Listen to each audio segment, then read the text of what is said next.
जय जगन्नाथ मु ज्योतिर्विद डॉक्टर भवानी शंकर महापात्र आपण मानू भाग्य दर्पण कार्य स्वागत जनाऊँ। आज जोग आम जाना दरिद्र जोग। दरिद्र जोग कौन? जन्म जातक केउ ग्रह प्रभाव अशुभ प्रभाव यही जोग जात होता है। तेबे आम जन्म जातक को जो विश्लेषण करूँ, जन्म जातक को जो तर्जमा करूँ, से जातक लग्न को आम गुरुत्व दे था। लग्न ठारू आम सदाबले जातक को विचार करता। लग्न अर्थ हूँ व्यक्ति विशेष से निजे। लग्नर द्वितीय स्थान हूँ धन स्थान। फाइनान्स हाउस सेकेंड हाउस बा द्वितीय भाव हूँ धनर भाव। से भाव में आपणकर ईश्वर द्वारा आपण केते धन प्राप्ति करेंगे बा ईश्वर को आशीर्वाद रु केते धन प्राप्ति करेंगे ता आप फिफ्थ हाउस जानवे। से आपणकर सोर्स ऑफ इनकम आपण केते आय करेंगे। आय कले सेविंग्स कले संचय कले ही आप धन प्राप्ति करेंगे। तेणु आयर मार्गटा केमिति रहिबो केते आपण आय करि परिबे ताहा जातक रु जानिबे एकादश भाव रु बा 11th हाउस रु। एवं द्वादश भाव बा 12th हाउस होची एक्सपेंसिव हाउस। एक्सपेंस आपण केते करिवे बा खर्च केते करिवे व्यय केते करिवे ता डिपेंड करे द्वादश घर। आपण जेतिक आय कले आउ जेतिक आपण जीवन में व्यय करूछंती बा गोटे मासरे व्यय करूछंती जहाँ बंचीगला ताहा होची आपणकर संचय। तेणु जातक लग्नर द्वितीय भाव पंचम भाव एकादश भाव एवं द्वादश भाव को देखा पड़ो आर्थिक स्थिति पाई। से भाव में व्यक्ति विशेष जीवन में जहाँ रोजगार करें दुईटा पंथार करें। गोटे हूँ कर्मक्षेत्र बा जॉब करी चाकरी करी वृत्ति करी से कर्म प्राप्ति करे। आउ एक स्थान हूँ व्यवसाय करी से व्यवसाय क्षेत्र रू बिजनेस रू से किसी अर्थ रोजगार करें। तेणु आपण को सप्तम भाव अर्थात व्यवसाय भाव जदि जड़े व्यवसाय बिजनेस पर्सन ताले व्यवसाय का सप्तम भाव व्यवसायर स्थिति केमिति चली एवं दशम भाव कर्मर भाव बा 10th हाउस दशम कर्म तांकर केमितिया कौ भली कर्मर स्थिति रही पदोन्नति हम कि कर्म क्षेत्र में कर्म क्षेत्र प्रमोशन हेबो कि सैलरी इंक्रीमेंट हम कि कारण प्रमोशन हेले सैलरी इंक्रीमेंट हेले भल गोटे ऑर्गेनाइजेशन जाई जॉब पाइले से भल लाभ करिवे भल आय करिवे लाभ तो आय करिवे भल आय कले एवं खर्च को जदि कंट्रोल कले द्वादश भाव को कंट्रोल कले ताले भल संचय मध्य करि परिवे। तेणु ए समस्त दिग प्रति देखिया पड़िबो गोटे व्यक्तिर आर्थिक स्थिति किपरि रही। मात्र आज जो आलोचना दरिद्र जोग माने आपण भाविए पूरा तली तलांत हो टंकाटे पाखे रही ये कौन जोग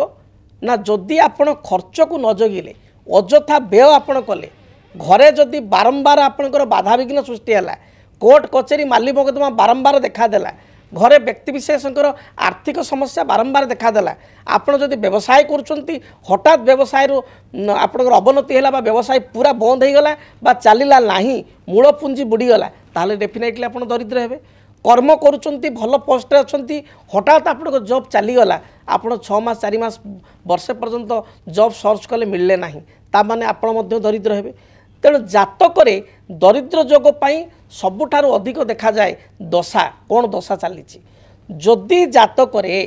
आपणकर चंद्र महादशा केतु अंतरदशा चली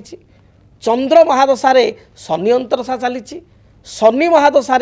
चंद्र अंतरदशा चली शुक्र अंतरदशा राहु अंतरदशा चली राहु अंतरदशा शुक्र अंतरदशा चली ताहले आपणकर एही समय कर्मक्षेत्र गोटे विराट हलचल हम।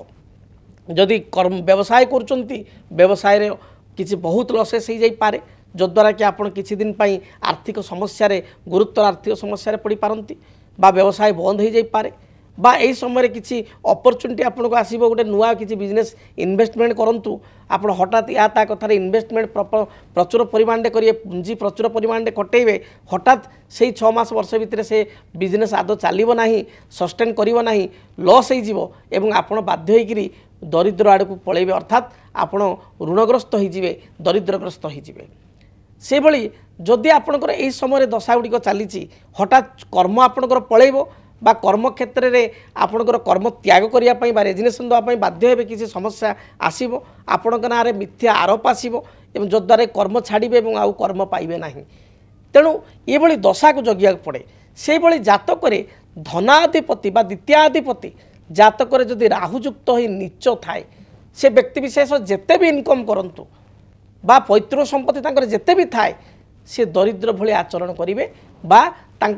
सब जिनस नंट पड़ो पाखे किसी रहा कारण धनाधिपति नीचस्थ ही राहुयुक्त हो गले खाली धनाधिपति द्वितीयाधिपति राहुयुक्त हेले हम ना नीचस्थ ही राहुयुक्त हो गले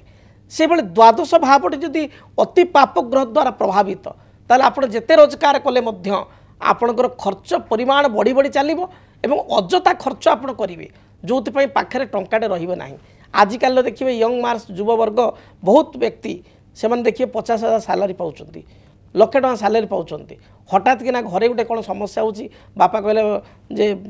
बाबा गोटे 50,000 कि 2 लाख दे पाखे पकेट खाली से क्रेडिट कार्ड बाहर कर पैसा दौरान कहीं लक्ष टका सालारी पाँच 50,000 सालारी पाँच हठात गोटे बोर देह खराब है बापांकर देह खराब है घर किसी काम दरकार हठात पाखे सालारी से ना कारण से बहुत खर्च कर लग्जरीस लाइफ मेंटेन कर जद्वारा कि ठीक समय पाखे अर्थ मिलूना बा जदि कर्म छड़ा हो गले ताले जो लाइफ रे चलुले से लाइफ ठार बहुत दूर को पड़ेले तेणु ये अनेक समय देखा दूची तेणु यह एक विस्तृत आलोचना तेरे संक्षिप्त जो जोग गुड़ी कहली से जोग बा दशा जदि आप जातक चली ताहले आपणकर दरिद्र होबार संभावना बहुत रही एपरी स्थिति जदि आप जात होता है आपण रोजगार थाए मात्र आपणकर उपर हस्त जगह आप तलहस्त होता ताहले जड़े ज्योतिर्विद सहित परामर्श करूँ जातक को कुंडली को समीक्षा करूँ देखिए तार समाधान पाइबे। 18 मई 2025 राहु चलिबे मीनरु वक्राचार होई कुंभ राशि 18 मई 2025 रु 5 डिसेम्बर 2026 पर्यंत राहु रहिबे कुंभ राशि तेबे राहु केतुंकर चलन आपण को जीवन को किपरि करिवो प्रभावित जानिया पई देखंतु डीटीवी ओडिया मेष ठारू मीन पर्यंत आपण मान राशि राहु केतु चलन जानतु फलाफल देखंतु केवल डीटीवी ओडिया देखिबा पई चैनल को सब्सक्राइब करंतु आपण वीडियो को सर्च करंतु राहु केतु संपर्क में निज राशि राहु केतु चलन एवं प्रभाव विषय आपण जानि परिबे देखंतु राहु चलन केवल डीटीवी ओडिया जदि आपणक जीवन रे व्यक्तिगत पारिवारिक समस्या कर्मक्षेत्र नियुक्ति वैवाहिक समस्या वास्तुदोष एवं माली मकदमा आदि समस्या थाए ताहेले समस्यार समाधान और परामर्श पाई आमको जोगाजोग करंतु ज्योतिर्विद doctor Bhavani Shankar Mahapatra Budheswari colony plot number 26 Bhubaneswar phone number 9776833302